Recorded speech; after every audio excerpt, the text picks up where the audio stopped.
Hey guys, so I just wanted to take a quick video and show you guys my 180-gallon system and as it sits today and some of the coral I have recently bought.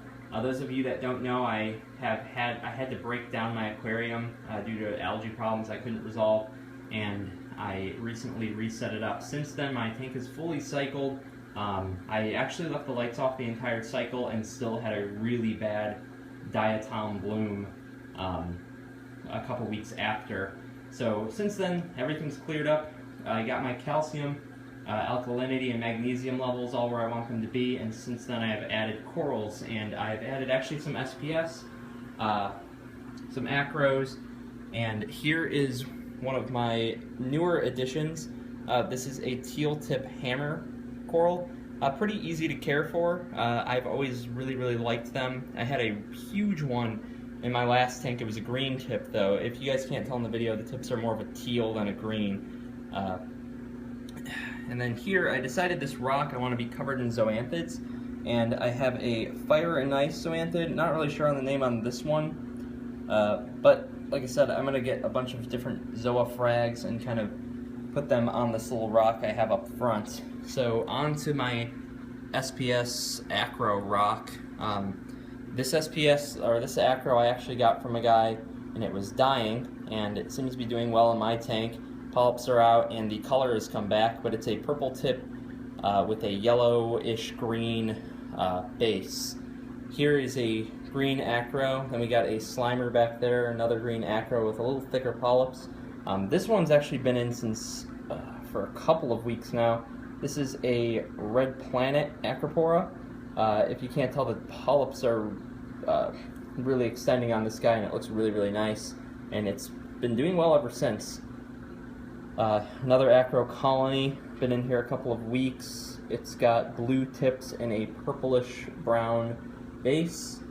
Then we got this acropora here, which has really bright blue polyps. Then down below we got some Montes. We got a, don't know if you can tell in the video, it's not just a red Monte, but it does have blue polyps on it. So we got a blue polyp Monte there with a reddish orange base, or body. Then we got a purple rimmed green Montipora there. And then onto the right or left side of the tank, we have an elegance coral. Also been in here a couple of weeks and is doing very well. And then all the way to the left hand side is one of my favorites, but we have a pink tip torch coral. I had a green, neon green torch in my last tank. I always really liked torch corals. It was really sad to see mine go, because these are pretty small corals, except for the elegance. That one's pretty big.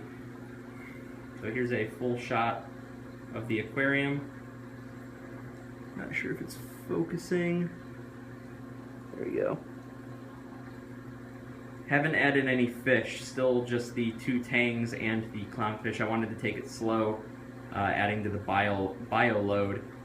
Some of these acroporas I got for fairly cheap, some of them for nothing at all, so they're kind of my testers to see how they grow and how they do. Because like I said, this is a fairly new setup, guys. It's only been up and running for a couple of months, so I generally don't recommend adding acros or SPS.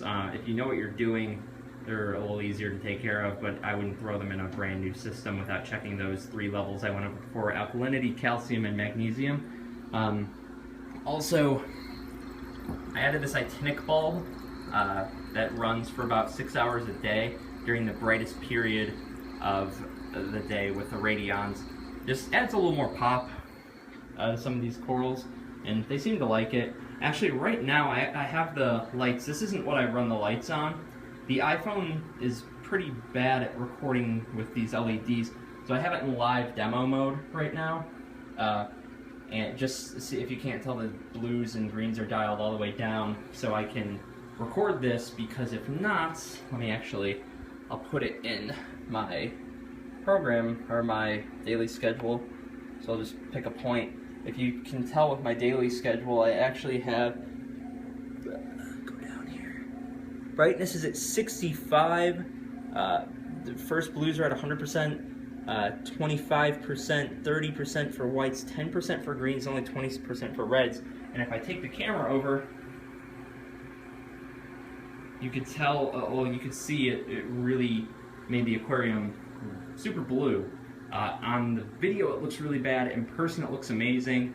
It makes the colors and the corals really come out, and they seem to enjoy it. I actually took these settings from Aquatica, the fish store I go to over here. They have their 180-gallon system, exactly like this, same Titanic bulb and everything, and that's where I got the idea for the bulb, because of I saw the growth they were seeing in some of their SPS corals, and I really wanted to replicate that same environment. So that's why I have that computer there, just to change the lighting so I can do these videos, because this doesn't look too good and I don't want to buy a new camera. So down to the sump here, nothing special going on. I have my phosphate reactor running with some GFO. Sorry it's so dim. I have my protein skimmer pulling out some nasty gunk. That is now in the middle chamber opposed to the first chamber. The reason I did that, I actually would love to get a bigger sump. My overall plans are actually to have an external sump eventually, but I wanted more room for the Kato to grow, and this middle chamber here is only about 15-ish gallons, so I shoved my skimmer in there and I have it in the bigger 20-ish gallons chamber, because it goes biggest, the biggest chamber is the left, second biggest is the middle, and the smallest is the one I got the phosphate reactor in. Pretty simple setup down here. I got a filter sock, change that out every 4 or 5 days, and just throw the other one in the washer without detergent and let it do its thing. So that's it, guys. A really quick update to show you how well the tank's doing. Ever since the diatom bloom after the cycle, I haven't had any nuisance algae pop up. The sand bed's really clean. Corals are all doing very, very well. I had a couple harder corals die because, like I said, my tank is not ready, or my tank isn't ready for the very difficult stuff. Some of these acros are a little easier to care for. This is probably going to be a couple more months before I try anything too crazy. But that's the update I got for you. Let me know if you have any questions. Bye.